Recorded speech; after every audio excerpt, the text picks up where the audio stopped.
तो 2021 की वो तारीख आ ही गई जिसका सबको इंतजार था। वित्त मंत्री निर्मला सीतारमण ने बजट पेश कर दिया। बीजेपी ने इसे आशाओं और आकांक्षाओं का बजट कहा, तो वही विपक्ष ने बीजेपी की नीतियों को सवालों के कटघरे में खड़ा किया है। जनता की मिली जुली राय इस बार बजट पे आई है। वही अर्थशास्त्रियों का कहना है कि आने वाले समय में बजट का असर दिखाई देगा। इस बीच ध्यान में रखने वाली बात यह भी है कि कोरोना के वक्त देश की अर्थव्यवस्था पर काफी असर पड़ा था। ऐसे में सरकार के सामने सबसे बड़ी चुनौती एक बेहतर बजट तैयार करने की थी। यह बजट कितना बेहतर है और यह भी जानेंगे इसके साथ साथ ही कि 2021 का बजट ऐसे वक्त में आया है जब किसान आंदोलन पर बैठे हैं, विरोध कर रहे हैं और साथ ही साथ आम लोगों को महंगाई से निजात पाने की उम्मीद थी। नौजवानों को रोजगार की उम्मीद है, उद्योगों को एक बड़े उछाल यानी कि तरक्की की विकास की उम्मीद है। इन उम्मीदों के दरमियान कई सारे चुनाव भी हैं। मसलन पश्चिम बंगाल का चुनाव, यूपी का पंचायत चुनाव, 2022 में होने वाला यूपी का विधानसभा चुनाव, इस सब पर बजट कितना असर डालेगा पूरा खाका अगले कुछ वक्त में हम आपके सामने खुलने जा रहे हैं। बजट में एक आम आदमी से लेकर उद्योगपति तक के लिए क्या क्या खास है, सब कुछ जानेंगे। लेकिन उससे पहले खुद बजट कैसा है ये देखिए विशेष रिपोर्ट। एमएसएमई 15,000 करोड़, पशुपालन dairy 40,000 crore, digital India 3700 crore, बंदरगाह 2000 करोड़, जनगणना 3,768 करोड़। वित्त मंत्री निर्मला सीतारमण की बजट घोषणाओं को बाजार ने हाथों हाथ लिया। 2 सरकारी बैंकों का विनिवेश, LIC का IPO और बैंकों के रिकैपिटलाइजेशन से जुड़ी बजट घोषणाओं के चलते सबसे अधिक उछाल बैंकिंग और वित्त कंपनियों के शेयर में देखा गया। सेंसेक्स और निफ्टी दोनों में जबरदस्त उछाल। निफ्टी में लगभग 500 अंकों की बढ़त।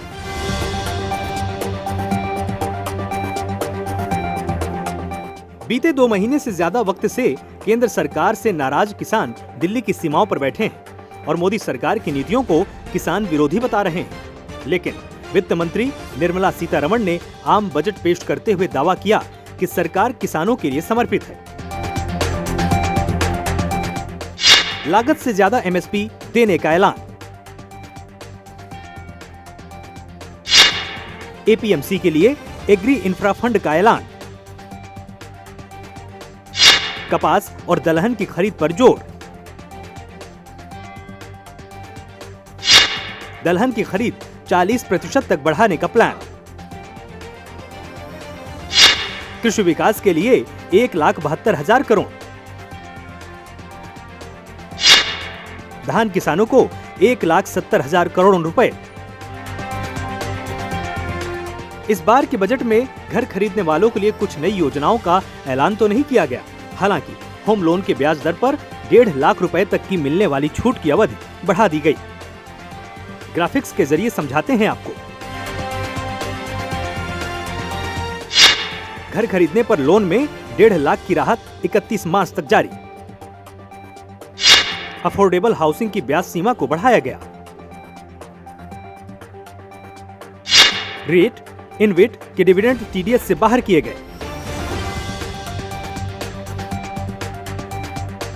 किसान, व्यापार, मिडिल क्लास यानी हर वर्ग के लिए ये बजट खास है।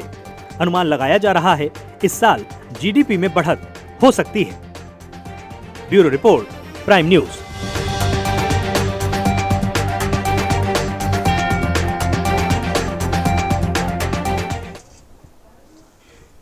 तो जिस तरह से आपने देखा कि ये जिस बजट की उम्मीद जनता कर रही थी, वो बजट आज खुद देश के वित्त मंत्री ने आज संसद में पेश किया। हमारे साथ इसी पूरे बजट पर चर्चा करने के लिए आखिरकार क्या खास रहा इस बजट में और किस तरह से सरकार के ऊपर सवाल विपक्ष उठा रहा है, कौन कौन सा ऐसा वर्ग है, ऐसा तबका है जो वाकई में जिसको अभी भी आस थी, जो अभी अधूरी सी लग रही है, उस तमाम उन मुद्दों पर हम चर्चा करेंगे। क्योंकि खास बात यह है क्योंकि ये जो कोरोना जो पेंडेमिक का जो समय रहा है उसके बाद का ये जो बजट है वो बहुत ज़रूरी था, क्योंकि लॉकडाउन के एक लंबे अंतराल के बाद जो आर्थिक चुनौतियां देश के सामने थी, उसके बाद ये जो बजट था ये बहुत महत्वपूर्ण हो जाता है।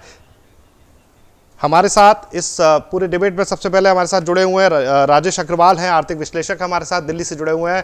राजेश जी, आपका बहुत बहुत स्वागत है प्राइम न्यूज़ पे। और साथ ही साथ यथार्थ त्यागी हमारे साथ निदेशक हैं यथार्थ ग्रुप ऑफ हॉस्पिटल्स की तरफ से, आप दोनों का बहुत बहुत स्वागत है। हालांकि इसके साथ साथ हमारे साथ जल्द ही संजय वालिया सहारनपुर से जुड़ेंगे, अध्यक्ष होंगे जो डेयरी एसोसिएशन के, और पूरन डाबर आगरा से आप चेयरमैन हैं लेदर एक्सपोर्ट काउंसिल की तरफ से। सबसे पहले मेरा सवाल यथार्थ त्यागी जी आपसे है, क्योंकि कोविड का जो पूरा पेंडेमिक गया उसके बाद आप देख सकते हैं कि जिस तरह से पूरी तरह से फोकस आज निर्मला सीतारमण जो देश की वित्त मंत्री हैं, उन्होंने साफ तौर पे कहा कि एक जो पूरा जो ड्रास्टिक जो पूरा हाइक था वो हेल्थ सेक्टर को ही दिया गया, और 135% का बड़ा जो हाइक जो है सीधे सीधे तौर पे बजट में देखने को मिला है, जो कि आप देख सकते हैं कि 2.24 लाख करोड़, यानी कि करीब बहुत बड़ा फर्क हो जाता है। सीधे सीधे 135% जो है हाइक जाता है। किस तरह से देखते हैं आप इस बजट को? जी बिल्कुल, आज का दिन पूरे इंडिया के लिए, पूरी हेल्थ केयर कम्युनिटी के लिए बहुत ही हिस्टोरिक डे है। ये बहुत ही हिस्टोरिक बजट है। जैसा कि फाइनेंस मिनिस्टर ने अपनी स्पीच में कहा कि हेल्थ एंड वेलनेस को एक सेपरेट पिलर बनाया गया इस बजट के अंदर। One of the 6 pillars is health and wellness. तो उसी में 137% जो इंक्रीज हुआ है health care budget last year से लेके इस, ये एक बहुत ही स्ट्रॉन्ग इंडिकेशन है कि किस डायरेक्शन में आगे बढ़ते हुए हेल्थ और वेलनेस पे फोकस करा जाएगा। जैसे कि कोरोना के सामने देखा कि पूरे विश्व में इंडिया ने जिस तरह से एक एग्जाम्पल सेट करा है, जिस तरह के हमारे डॉक्टर्स ने इतने कम समय में इतना इंफ्रास्ट्रक्चर क्रिएट करा, पूरे गवर्नमेंट की तरफ से भी इतना सपोर्ट हुआ, ये बजट उसको एक आगे स्टेप ले जा रहा है। This is second step in India fight against covid. Now this budget is shows to the whole world कि now India is moving towards a developed country, जहां पे हेल्थ को, जहां पे वेलनेस को फोकस करा जाता है। और ये बहुत ही गर्व की बात है पूरी हेल्थ केयर कम्युनिटी के लिए। ये बहुत ही गर्व की बात है। और अगर हम देखें तो 137% भी जो इंक्रीज हुआ है लास्ट ईयर से, उसमें 35,000 करोड़ जो कि सिंपली जिस कोविड वैक्सीनेशन के लिए अलॉटेड है, अगर हम सिंपली वैक्सीनेशन के अमाउंट को भी हटा दें, उसके बाद भी ऑलमोस्ट डबल बजट है। तो ऐसा नहीं है कि जस्ट बजट इसलिए इंक्रीज हुआ है कि इस साल हमें कोविड-19 वैक्सीनेशन को देना है, नहीं, इसके अलावा भी अगर ऑलमोस्ट 2 टाइम्स इंक्रीज हुआ है तो this is really commendable and I am very happy about the budget today. बिल्कुल यथार्थ, आप बिल्कुल मेरे साथ जुड़े रहिए। इस डिबेट में फिर से मैं आपकी ओर वापसी करूंगा, लेकिन राजेश अग्रवाल हमारे साथ जुड़े हुए हैं, आप आर्थिक विश्लेषक हैं। राजेश जी, देखिए बहुत सारी इंडस्ट्री हैं, अगर खासतौर से उत्तर प्रदेश की बात की जाए, दिल्ली एनसीआर की बात की जाए, तो यहाँ जो लॉकडाउन का जो एक स्वरूप था वो देखने के बाद अब बहुत उम्मीद कर रहे थे देश के इस बजट से, तो क्या उस उम्मीद पर खरा उतरा है ये बजट? देखिए विवेक जी, बजट बहुत तरह से बहुत सारे मोटिवेटिंग फैक्टर्स लेके आया है जी। छोटे छोटे टैक्स पेयर्स के लिए, सीनियर सिटीजन्स के लिए, पुराने पेंडिंग केसेस के लिए, पुरानी ट्रांजैक्शन जो 6 साल तक के लिए पहले रीओपनिंग हो जाती थी, अब वो 3 साल के लिए इन्होंने वो पीरियड कर दिया है। तो सीनियर सिटीजन्स के लिए जो टैक्सेशन का था उसके अंदर इन्होंने छूट दे दिया कि 5 लाख रुपए तक की आपकी अगर आईटीआर है और उसमें पेंशन और इंटरेस्ट ही है तो आपको आईटीआर फाइल करने की जरूरत नहीं है। इस तरह से इन्होंने कई मोटिवेटिंग फैक्टर्स डाले हैं जिससे कि आम आदमी को सहूलियत हो। और सबसे बड़ी बात यह है कि एपेलेट ट्रिब्यूनल की हियरिंग को भी फेसलेस करने का प्रस्ताव किया गया है। ये भी एक बहुत बड़ी चेंज की बात है, क्योंकि जितनी जल्दी, जितना ज्यादा लोग कम फेस टू फेस वो करेंगे, उतना कम आपको भागना पड़ता है, उतना ज्यादा आपकी एफिशिएंसी बढ़ती है, आप ज्यादा से ज्यादा अपने आप को फ्लो में रख पाते हैं। सबसे बड़ी बात यह है। तो सारा ड्राइव, सारी चीजें सिंप्लीफाई करना, सब कुछ फेसलेस करना, हर चीज कट करके ज्यादा से ज्यादा आपको मोटिवेट करने के लिए ये बजट बना है। इसमें बहुत सारे डिविडेंड टैक्स हटा दिया इन्होंने। तो वित्त मंत्री की तरफ से तो पूरी कोशिश की जा रही है, मोदी गवर्नमेंट पूरी कोशिश कर रही है। अब देखना यह है कि कितना आर्थिक मोर्चे पर लड़ पाते हैं, कितनी तरक्की कर पाते हैं। चलिए, बहुत बड़ी बात है, क्योंकि जिस तरह से स्थितियां अभी सामने थी राजेश जी देश के अंदर, उसके लिए कहीं ना कहीं ये बहुत बड़ी चुनौती थी, क्योंकि बजट को मेंटेन करना और साथ ही साथ हर तबके को खुश करना, उनकी उम्मीदों पर खरा उतरना, ये बहुत बड़ी चुनौती थी। हालांकि लॉकडाउन जैसी स्थिति में, जिसमें कि खास तौर से जो लॉकडाउन का जो पीरियड रहा, जो उस समय जो स्थितियां रही, आर्थिक स्थितियों को देखते हुए कि हम वैश्विक स्तर पर अगर देखा गया था तो हम दूसरे निचले स्तर पर थे नीचे से, तो ये बहुत बड़ी चुनौती थी कि आखिरकार चूंकि 20 लाख करोड़ का जिस वक्त पैकेज दिया गया था, उसके बाद वापसी करना और आम बजट के तौर पर उस सेगमेंट को, अगर हम बात करें हेल्थ सेक्टर की बात करें, तो 94,000 करोड़ का पहले एक खास तौर से जो पिछले साल का जो बजट था, जिसमें कि कहा गया था कि ठीक है इतना रखना है, अब उसको बढ़ाकर 2.24 लाख करोड़ रुपए कर दिया गया। तो ये बहुत बड़ी बात है, पहला सेगमेंट ही वहां पर उछाल जो है देखने को मिला है। तो अगर जैसे जल जीवन मिशन की बात करते हैं तो 11,500 करोड़ था पहले, इस बार 2.87 लाख करोड़ रुपए का सीधे सीधे तौर पर उसको हाइक दिया गया है। कृषि विकास की अगर बात की जाए तो पिछले साल ये बजट में जो है 1.42 लाख करोड़ था, उसको 1.72 लाख करोड़ यानी कि बढ़ाया गया है। और सड़क की अगर बात की जाए, सड़क विकास की परियोजनाओं की बात की जाए तो 1.16 लाख करोड़ का ये जो आंकड़ा था, जो अब उसको 1.18 लाख करोड़ के लिए जो है दे दिया गया है। तो ये परिवर्तन है। और स्वच्छ भारत मिशन, जिसको कि खास तौर से जो पूरा मोदी सरकार का जो एजेंडा रहता है इस पर, उसमें 12,294 करोड़ रुपए का ये पिछला जो आंकड़ा था जो बजट में रखा गया था, इस बार उसको 1.41 लाख करोड़ रुपए कर दिया गया है। तो यानी कि कहीं से भी ये जताने की कोशिश नहीं की गई है कि भाई अगर देश में अगर लॉकडाउन रहा है तो उसका असर आम बजट में भी पड़ा है। हर सेगमेंट में कहीं ना कहीं कुछ बढ़ोतरी करके मोटिवेट, जिस तरह से आपने कहा कि मोटिवेट करने की कोशिश की गई है। जी, न सिर्फ मोटिवेट करने की कोशिश की गई है, पिछले महीनों के जीएसटी के रिजल्ट, जीएसटी के आंकड़े भी बहुत मोटिवेटिंग रहे हैं। सबसे ज्यादा रिकॉर्ड कलेक्शन हुई है जीएसटी में जनवरी के महीने की। तो इस तरह अगर हम देखें तो लगातार मोदी गवर्नमेंट की यही पॉलिसी है, यही एफर्ट है कि हम किस तरह से कंज्यूमर को प्रोत्साहित करें, टैक्स पेयर्स को प्रोत्साहित करें और आम आदमी को किस तरह से प्रोत्साहित करके अर्थव्यवस्था को पटरी पर लाएं।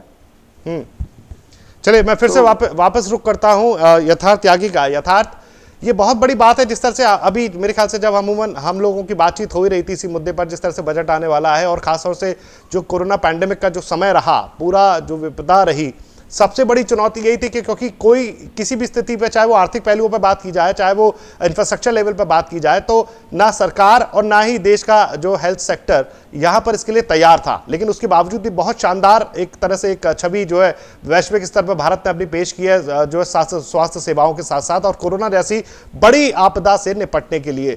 अब ये जो बजट बढ़ाया गया है, आपको क्या लग रहा है कि किन किन सेगमेंट पर अगर अब डिस्ट्रीब्यूशन किया जाए इस पर्टिकुलर सेगमेंट में हेल्थ केयर को लेकर, तो इसका जो खर्च है वो किस तरह से और कहां इंफ्रास्ट्रक्चर लेवल पर वो डेवलप होना चाहिए और कितनी और सुधार की आवश्यकता आप देखते हैं इसमें? नहीं, बिल्कुल, जैसा कि आपने कहा कि अगर हम 1 साल पहले की बात करें तो चाहे वो इंफ्रास्ट्रक्चर वाइज हो, अगर हम देखें तो पूरे भारत में कोविड टेस्टिंग फैसिलिटी की लैब्स नहीं थी, हमारे पास सफिशिएंट पीपी किट नहीं थे, कोविड के लिए जो एक प्रॉपर जिस तरह से फ्लो होना चाहिए, जितने नंबर ऑफ बेड्स कोविड के लिए रेडी होने चाहिए वो नहीं थे। तो जिस तरह से सरकार ने काम करते हुए विद इन 1 ईयर वो चीजें डेवलप करी हैं, वो एक पोटेंशियल शो करता है। हाँ। और इस बजट में वो जो हेल्थ केयर की पोटेंशियल है, डेफिनेटली उसके लिए बहुत बड़ा बूस्ट हुआ है। हम बात करते हैं कि 1 साल पहले हमारे पास मैन्युफैक्चरिंग कैपेसिटी नहीं थी और आज की तारीख में पिछले 1 साल में जिस तरह से काम हुआ है, आज उन्हीं चीजों के लिए भारत बाकी देशों में, पूरी दुनिया में उन चीज को एक्सपोर्ट कर रहा है। तो ये शो करता है कि हमारी हेल्थ केयर की जो एक्सपोर्ट की जो पोटेंशियल है वो कितनी ज्यादा है।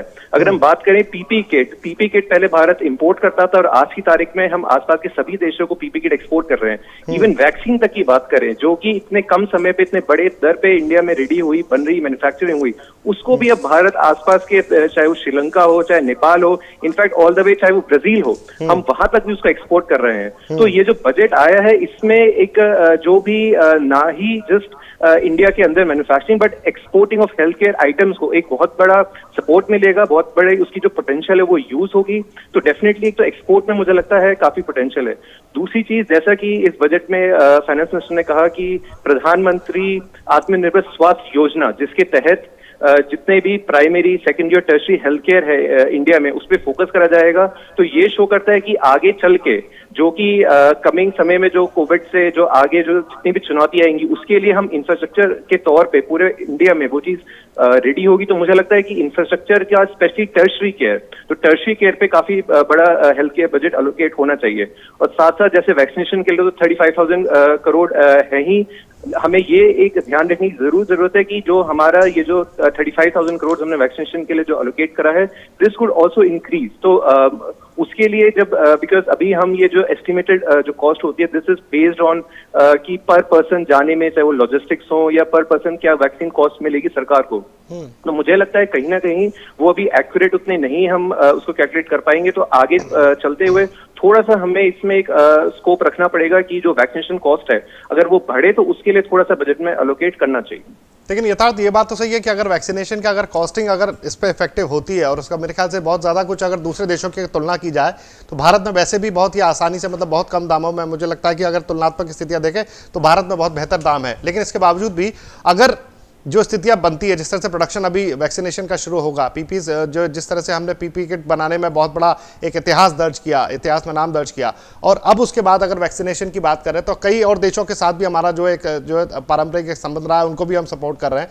लेकिन अगर ये बजट की बात करें, अगर इस बजट का एक पूरी तरह से प्रारंभिक स्वरूप देखा जाए तो क्या आप सजेशन भी, ये जिस तरह से अभी आप बोल रहे थे कि क्या वाकई में सरकार को इस बजट के मार्फत ही क्या कुछ एक पर्टिकुलर सेगमेंट ऐसा रखना चाहिए जिससे कि वो वैक्सीनेशन का जो कॉस्टिंग है वो कम कर सकती है इसमें, या फिर कम करना चाहिए?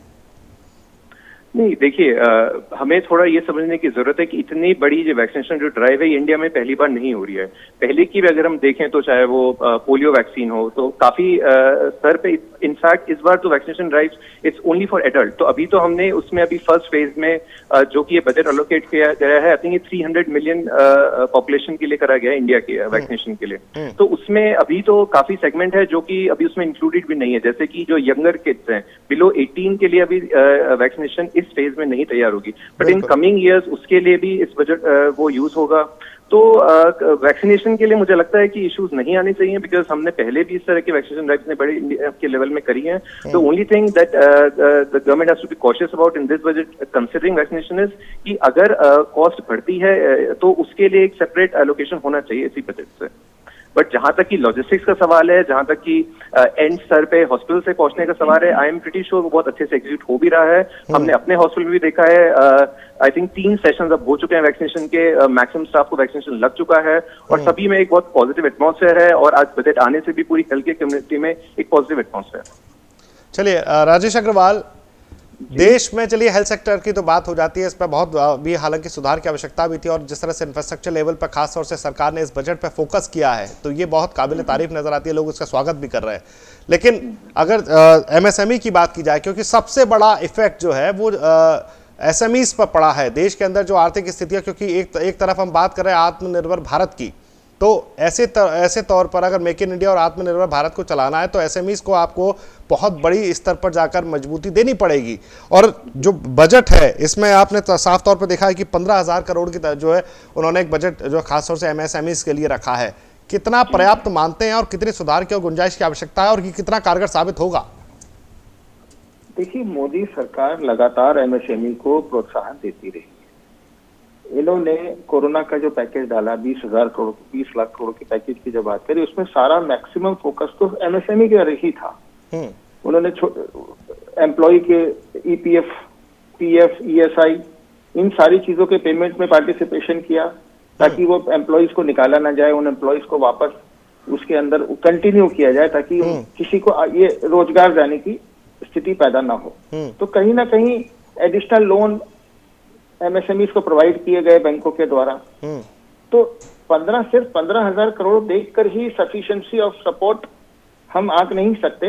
ये लगातार कंटिन्यूअस सपोर्ट कर रही है मोदी गवर्नमेंट एमएसएमईज को, और इसीलिए मेन एमएसएमईज ही हैं जिनसे जीएसटी कलेक्शन निकलता है, जिससे टैक्स पेमेंट्स जनरेट होती हैं, जो कि इस वक्त रिकॉर्ड स्तर पे देखी गई है दिसंबर और जनवरी में। तो यानी कहीं ना कहीं उस प्रोत्साहन का असर हो रहा है, उस मोटिवेशन का असर दिख रहा है। तो इसलिए मेरे ख्याल से एमएसएमई में 15,000 करोड़ के अलावा भी जो पीछे सुधार हैं वो सारे के सारे अब कारगर सिद्ध हो रहे हैं, अब वो उनकी रिजल्ट्स निकल के आ रहे हैं।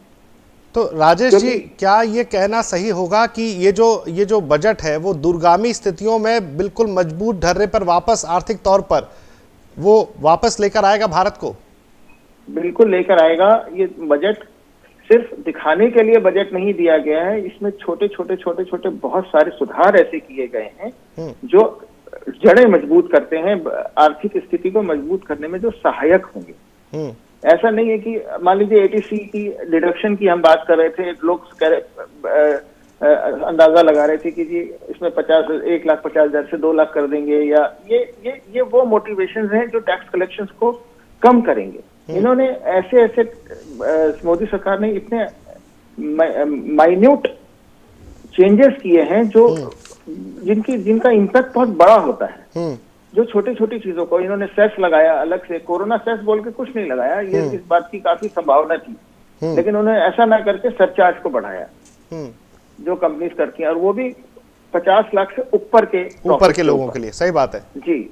तो यानी इन्होंने टारगेट मिडिल क्लास को नहीं किया है, मिडिल क्लास को इन्होंने एज इट इज यथास्थिति बना के रखी है, और जहां पूरी कोशिश करी है कि मिडिल क्लास पे आर्थिक बोझ कम से कम रहे।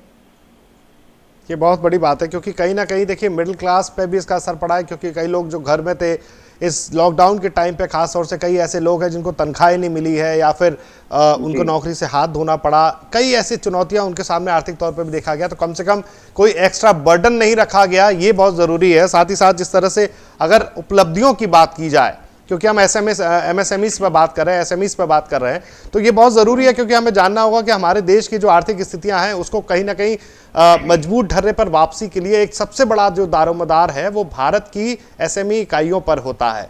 और उसके लिए अगर आप आत्मनिर्भर भारत की तरफ जाते हैं तो देखिए सबसे बड़ी उपलब्धि तो सबसे पहले देश में प्रधानमंत्री ने खुद ही बताया कि आज भारत मोबाइल मैन्युफैक्चरिंग में विश्व में दूसरा स्थान जो है मुकाम हासिल कर चुका है।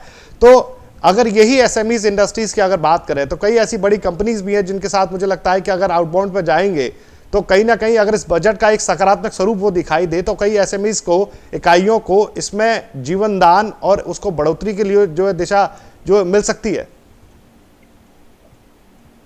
न सिर्फ बढ़ोतरी के लिए मिल सकती है, हम तो इसे देख ही रहे हैं कि ऑलरेडी मिल रही है जी। आप ये बताइए, अभी जो हमारी बात हो रही थी, ये बता रहे थे कि पीपीई किट बननी शुरू हो गई, हमारे इतने एक्सपोर्ट के चांसेस हैं, हमारी इतनी मेडिकल फैसिलिटी जो है वो सारी की सारी स्टार्ट हो गई, इतने लोग सैनिटाइजर बनाने लगे, पीपीई किट बनाने लगे, ग्लव्स बनाने लगे, मास्क बनाने लगे। तो ये नई इंडस्ट्री आई, लोगों को एम्प्लॉयमेंट तो मिला ही है। ये सारी वही एसएमईज हैं जो बंद पड़ी थी या जो ठीक से काम नहीं कर पा रही थी, हेल्थ सेक्टर पर ध्यान ही नहीं था। अब इन सब पे ध्यान जा रहा है, सब काम करने लगी हैं और सबको रोजगार मिल रहा है। सबसे बड़ी बात तो यही है राजेश जी कि अभी स्थितियों को वापस पुराने ढर्रे पे लेकर आना है, साथ ही साथ इसके साथ साथ और अवसर भी पैदा करने हैं, क्योंकि जो टारगेट सेट किया गया है वापस से जीडीपी को ग्रोथ को लेकर, उसको लेकर अगर बात की जाए तो कहीं ना कहीं वो भी बहुत बड़ी चुनौती है। और मेरे ख्याल से जब आप मोटिवेट करते हैं भारतीय आर्थिक स्थितियों को तो वो कहीं ना कहीं तभी उसके बाद ये संभव होगा कि उतने बड़े आंकड़े को आप अचीव कर सकते हैं।